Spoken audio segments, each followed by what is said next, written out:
Now that we've talked about the basics of probability, we're going to be looking at mutually exclusive and inclusive events.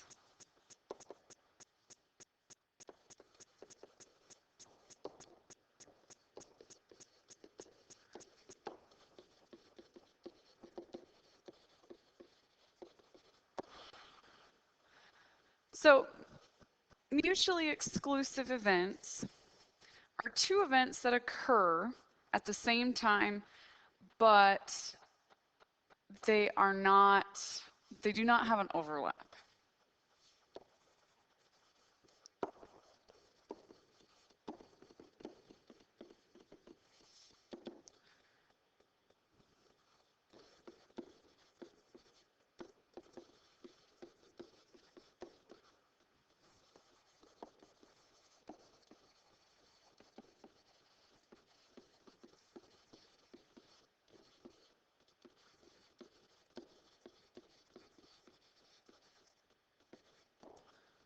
So inclusive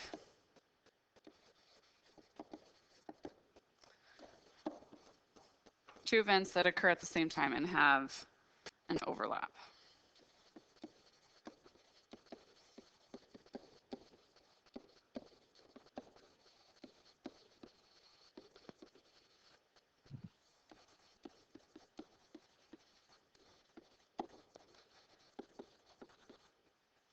So one of the things to think about between these two is how do you know whether or not they have an overlap or a common probability? With that being said, we know that the probability of an event occurring is going to be less than 1.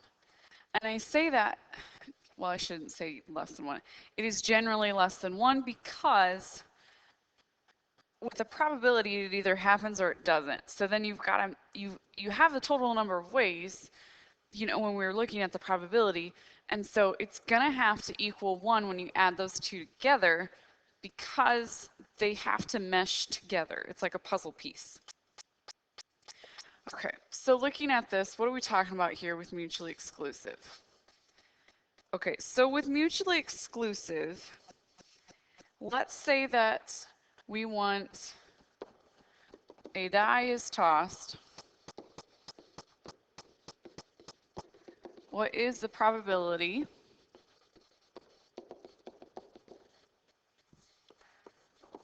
of rolling a 2 or a 3? Okay, so the key here is with mutually exclusive and inclusive events, you're going to have this keyword of or. That's going to tell you that you technically need to add your probabilities.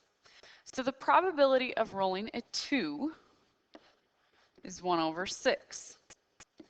Plus the probability of rolling a 3 is 1 over 6. So we have a grand total of 2 6, which can reduce down to 1/3. Now, here's what I'm talking about overlaps.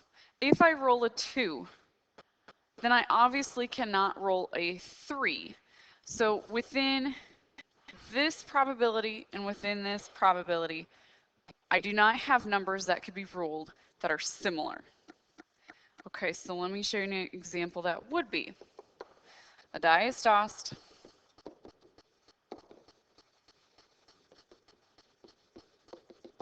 What is the probability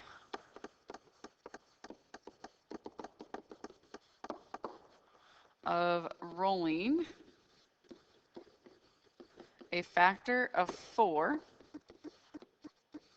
or an even number? Okay, so I need to figure out the factors of 4. So with the factors of 4, so notice I kind of split this up into little categories here so that I know I have all my options. So I've got 1, 2, and 4. So there are 3 different numbers that I could roll for a grand total of 3 over 6. Plus, now I got even numbers, which is 2, 4, and 6. I also have 3 over 6. But when you look at this,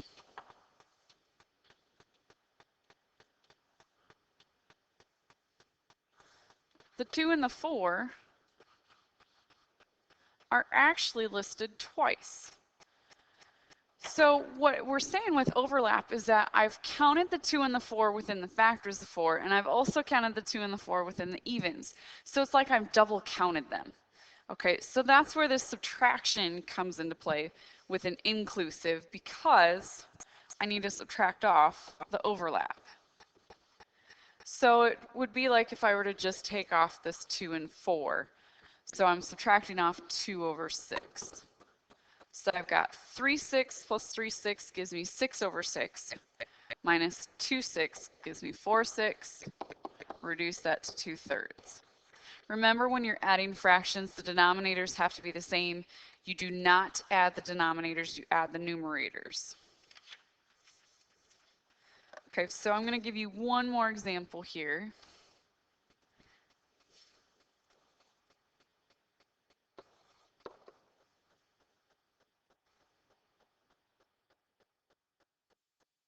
Sorry about that. Don't know what happened there. So let's say I have a spinner.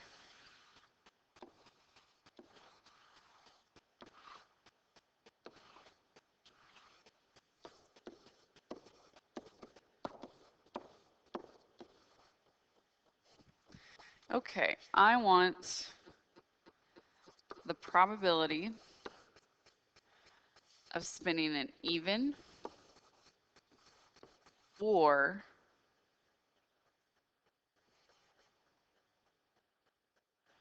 a factor of 6.